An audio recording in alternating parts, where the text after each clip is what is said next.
By the end of Hoppers, Mabel has gotten her best friend chased out of his own kingdom, nearly killed him twice, killed the insect queen on camera, cleared the throne for the genocidal butterfly who becomes the villain of the second half, and shut down the research program of the professor she was failing out under. Then she saves the Glade, gets the friendship back as a reward, and gets hired by that professor and graduates. That's not a growth arc. She is failing upward. And this is not a she made mistakes but learned interpretation. The mistakes are on screen. The learning never lands. The film knows it too. Halfway through the third act, the moral center of the movie sits her down and reads her the charges to her face. 4 counts. No editorial. And we will get to that scene because it is the spine of this whole video. On this channel, we break down the stories movies are actually telling underneath the surface, so subscribe. And in Hoppers, they made the case for us. You and I are just refusing to ignore it. Here is the official narrative. Critics liked Hoppers. The studio sold an angry activist learns empathy arc. Parents told their kids she was being kind to a butterfly. Beat by beat, the dominant interpretation goes like this. Mabel cares too much. Mabel makes mistakes. Mabel grows, and Mabel saves the Glade. That's what the film's emotional language wants you to feel. We are going to be fair to it, and then we are going to listen to the film tell on itself. Watch the indictment. King George is the rightful king of the Glade. He named Mabel his paw, his royal advisor, and his heir. And then he says this. Mabel, I made you my paw. And I mean, you put the human king's life in danger. You got me chased out of my own home. You squished my colleague. 4 sentences, 4 counts. Endangerment of a head of state, displacement of a king, manslaughter of a council member, breach of fiduciary trust as a royal advisor. Then in the same scene, George keeps going. Why couldn't you just let me do the talking? Verbal reproach from the friend about her method. Mabel's answer is just one line. Because I'm so tired of feeling this way! She doesn't deny it, she doesn't argue, she names her motive and her own discomfort. And watch what the film does here. The score swells, Mabel sobs, the flashback cue to her grandmother lands underneath it. We are being asked to feel sorry for her in real time. But again, pay attention to what she actually said. The film's moral center delivered a 4-count indictment. The defendant offered no defense, and the score and framing is what told you who to root for. The film calls this her low point. We're gonna call it the confession. To be clear, I'm not saying Mabel is a cartoon villain twirling a mustache. I'm not even saying she meant to kill the queen or wreck George's life or end the Hoppers program. This theory is about the framing. The film acknowledges her mistakes and then absorbs them into her growth arc. But acknowledgement is not consequence. Now we are going to prove all 4 counts in order. Count 1 starts with the word the lab puts in writing. Count 1 is not a feeling, it is a category error, and the lab calls it out in real time. Mabel hops into the beaver body against Sam's instructions and flees the lab. The animals at the dam mistake her for a real beaver. King George takes her under his wing, walks her out to the Glade, and she discovers Jerry's secret sound tree, the device that drove the animals out in the first place. She destroys it. The animals cheer, the Glade is theirs again. Briefly. And then she does something the film wants you to take as triumph. She gives a speech. Fellow animals! The humans have stolen their last inch of land from us! I say, we take back the Glade! Refugees to insurgents in 20 words. Before that line, the animals at the dam are displaced and crowded and miserable, but peaceful. After that line, they are an insurgency. Same crowd, but a new mission.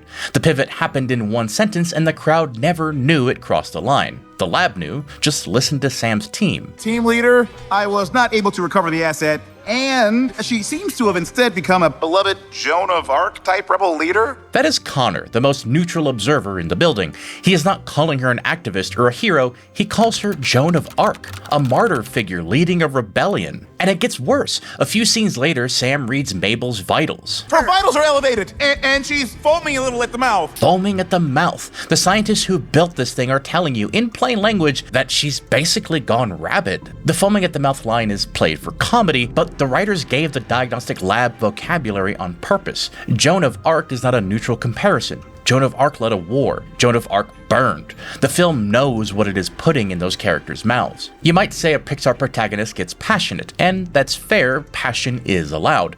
But the script is not staging passion, it is staging radicalization and telling you so out loud through 2 characters in the scene. Anyway, count 1 is endangerment. She hijacked a piece of unauthorized military-grade technology, radicalized a refugee population of wild animals, and the film's own scientists called her a foaming Joan of Arc while it was happening. She walked out of that glade with the friend friend who was about to pay, but before that bill came due, she added to the body count.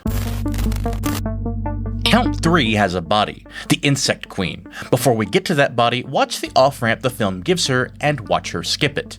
Right after the Glade win and the quiet beat before Jerry comes back, Mabel is about to tell George the truth. George, I'm not a real bee. She opens her mouth to say it. She is mid-sentence. Then the new sound trees go up, the animals get driven back to the dam, and the chaos swallows the confession whole. The scene settles, and the truth does not come back. Mabel lets it stay buried. And in that exact silence, George names her his paw and asks her what to do. She accepts the crown she was about to refuse 30 seconds earlier. And her first act as royal advisor is to tell him to summon the Animal Council. That is a choice. The film gave her the door. She closed it and took the title instead.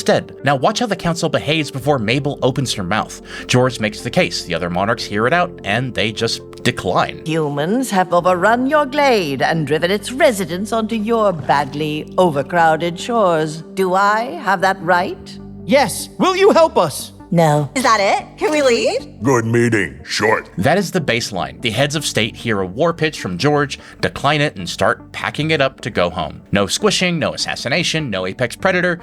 And then Mabel cuts in. She hijacks the floor George gave her, walks the council through the fake tree evidence, and delivers the actual radicalization speech. Wake up!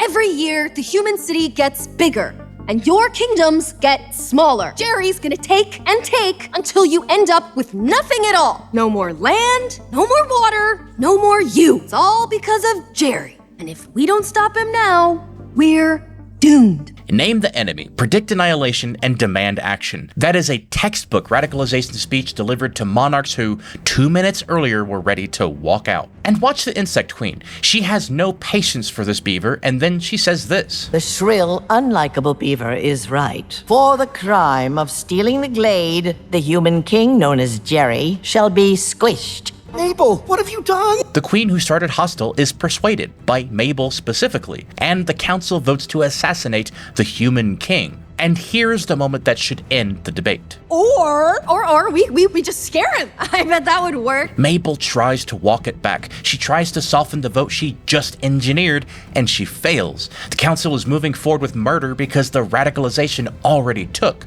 You cannot unring that bell. And here's the thing, if she hadn't radicalized them, there'd be nothing to walk back from. The walkback is the proof. Then the queen dies. The film cuts the line in half. When will you learn it, squish?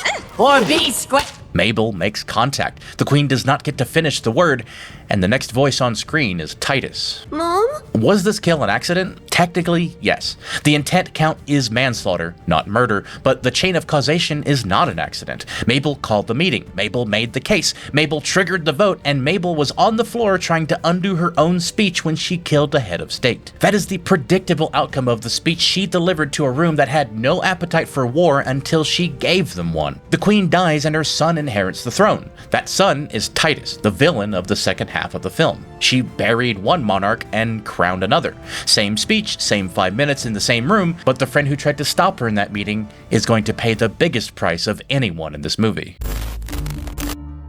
Count 1 and 3 got somebody killed. Count 2 is what she did to her best friend. When Mabel enters the dam, George is a working monarch with a kingdom and authority. He has built a functional political system on top of a refugee crisis, and his pond rules are holding. By the back half of the film, George has lost his home, his standing with the council, his ability to speak verbally to Mabel at all, and almost his life. Twice. The first near killing is the council disaster. The whole dam empties out, chasing them into the open. The council marks them both for death. Mabel does not get George out of the room, George gets Mabel out. And then comes the worst beat the film does to him, and it's not a near killing, it's the untether. The scientists catch up to the beaver body and pull Mabel out of it on the spot. 1 second she is his paw, the next second the body in front of him goes slack. George shakes it, the arm tears, wires come out where a friend was supposed to be. He squeaks at it, he chutters at the thing he was about to die next to. The film holds on his face long enough for you to watch the betrayal land in real time.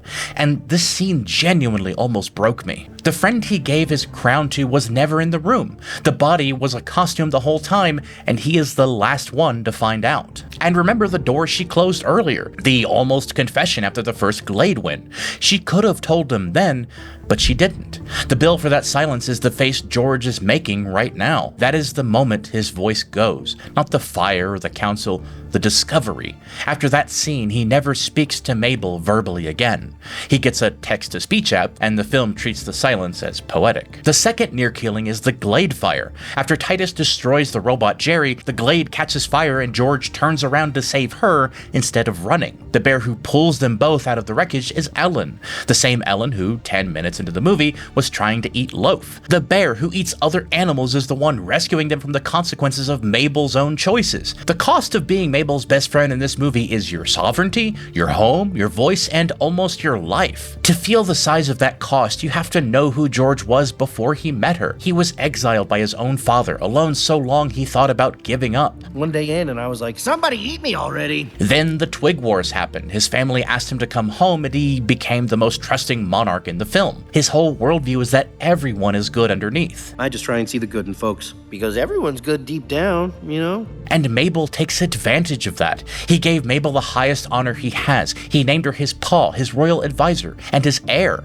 before he knew she was lying to him about being a beaver. Now, pay attention. The film codes the rescue scene as Mabel's emotional low. The score swells. George chutters at her without words. We are being asked to feel the weight of what she nearly lost. Watch what the film is actually showing you. She nearly lost him. She did not save him. He could not speak to her anymore. You might say that George forgave her. He held her arm without speaking. He gave her one more chance, and that is true. The film makes a lot of his forgiveness. But here's the thing. Forgiveness is a gift the victim gets to give. It is not a verdict the system delivers. It does not erase the charges. It just tells you how generous the victim is. The film hands George to Mabel as a reward at the end. The price of that reward on his side of the ledger is everything he had before he met her. I genuinely do not know if Mabel realizes how much damage she did. The film does not show her grieving any of it. It shows her graduating and getting hired. And we'll get to that, but before the verdict, there is one more count, and it is the worst thing Mabel did with words.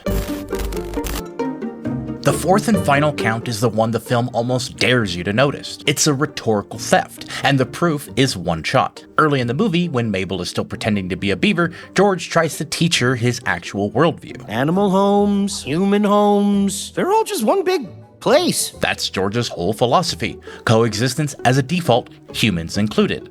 It is the thing that makes him the moral center of the dam. And watch where this framework comes from. George says it first, to her face, in a quiet conversation in the pond before she has done any of the damage. Humans just don't see it that way. They want it all to themselves, and they don't care about you or anyone else. Mabel rejects George's framework, out loud to his face. She tells the King of Beavers his core ethical position is naive. She tells him humans cannot be reasoned with. And in the next act, she walks into his council and uses that exact framing to push for a war. Disagreement is one thing, but she built the entire disaster on the inverse of his worldview. And then, halfway across the film, Mabel is on stage trying to talk Titus down. The Insect King is grieving his mother, the same queen Mabel killed. Mabel reaches for empathy. What had happened, I felt so... Powerless?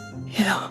I felt that way too. And it made me do things I wish I hadn't. Mabel hands Titus the word. Powerless. Titus takes it. Then Mabel says she had felt the same thing, and it made her do things she regrets. Just think about that for a second. The film codes this as empathy, as Mabel meeting Titus on his level. What she is actually saying, in plain language, is that she felt what a genocidal butterfly felt, and the feeling produced behavior that she now regrets. Then she pivots to the kill shot, the line that saves the day. Animal homes, human homes, They're all just one big place.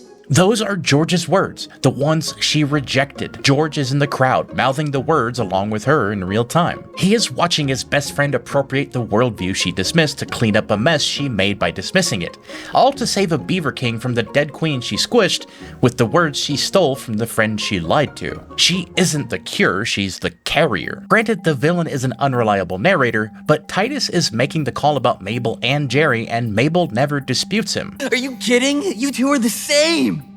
You stole, you lied, you used us! Now watch why he is right. His rally speech is the structural twin of hers. It's just begun!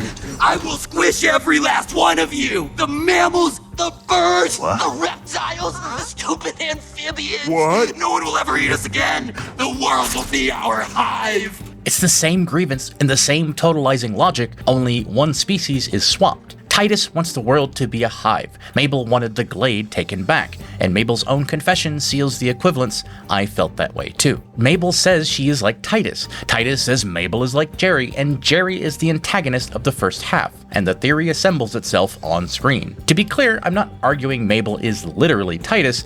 Titus is a genocidal butterfly. Mabel is a college sophomore with a grandmother complex. The difference matters.